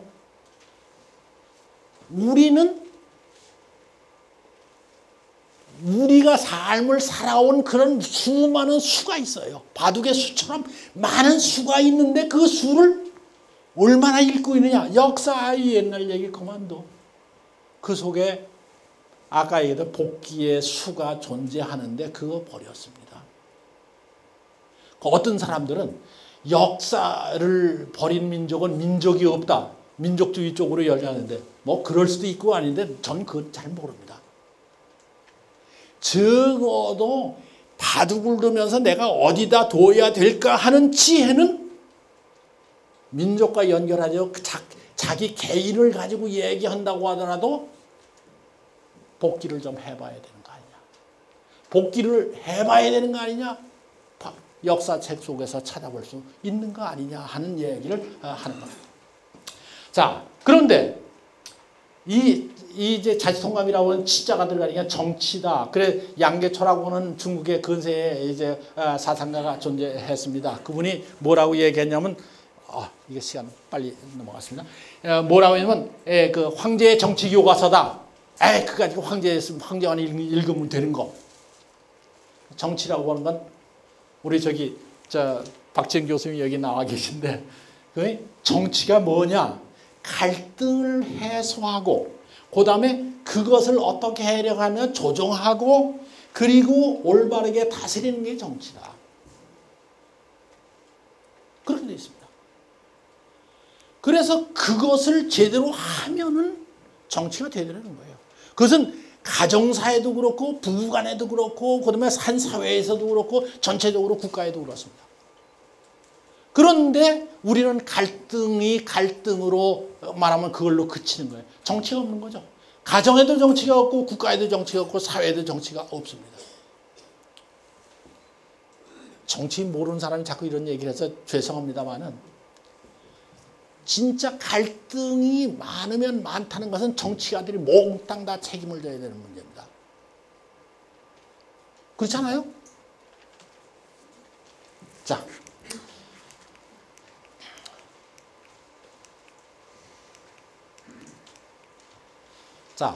그러면 이제 시간이 없어서 빨리 지나가겠습니다. 이 자치통감하고 이제 줄였던 아까 통감저력 강지라고 하는 사람이 요거 이제 다른 책으로 아는데 다른 책이 아닙니다. 여기서 줄인 거예요. 그 글자 하나도 안 빼놓고 줄였어요.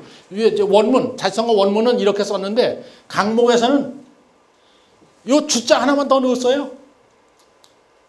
줄이니까 할 수 없이. 자, 원문의 자치통감이 이렇게 긴데 강목에서 이렇게 줄였어요. 빨간 부분은 생략된 부분입니다. 뭐냐면 간단히 말하면 지백이 망한 것은 제주가 덕보다 낫기 때문이다. 무릇 제주와 덕이라고 하는 것은 그 다음에 여기는 그 다음에 쭉 이것을 예로 들어주는 얘기들이 있습니다.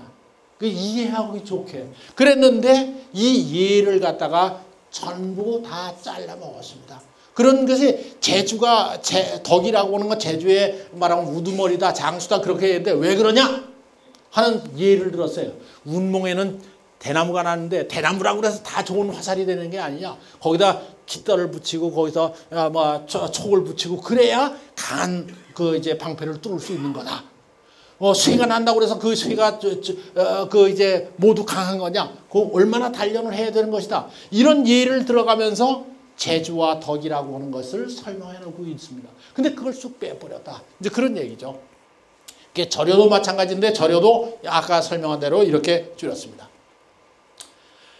자, 그래서 아까 누누이 말씀드렸습니다만은 생명력을 가진 역사책이라고 하는 점에서 제가 자치통감. 그래서 어떤 분이 어디 트위터에다 말이죠. 오늘 아침 어떤 분이 트위터에다 권아무개는 아마도 자치통감을 위해서 태어난 사람 같다 그렇게 트위터에 올랐어요. 이제 트위터에 뭐 그렇게 올린 분들이 있습니다. 그러니까 현재에도 생명력을 가지고 있다고 하는 거고, 그 다음에 동시에 현재를 알고 현재 속에서 미래에 대한 전망이 가능한 책이 바로 이런 책이라고 말씀을 드릴 수가 있습니다. 이제 간단한 예를 하나 들고 시간이 없어서 넘어가겠습니다. 저한테 제가 그래도 한 40년 동안 하면서 제가 용기를 잃지 않고 한 분들이 저렇게 몇 분이 얼마나 나오냐면 요새 뭐 포털 사이트에 가면 한 15,000거, 한 3만 개 정도가 이 제가 자치통감과 관련된 해서 이제 이제 뭐 평도 달아주고 뭐 하고 해서 한 15,000건 이제 검색이 됩니다.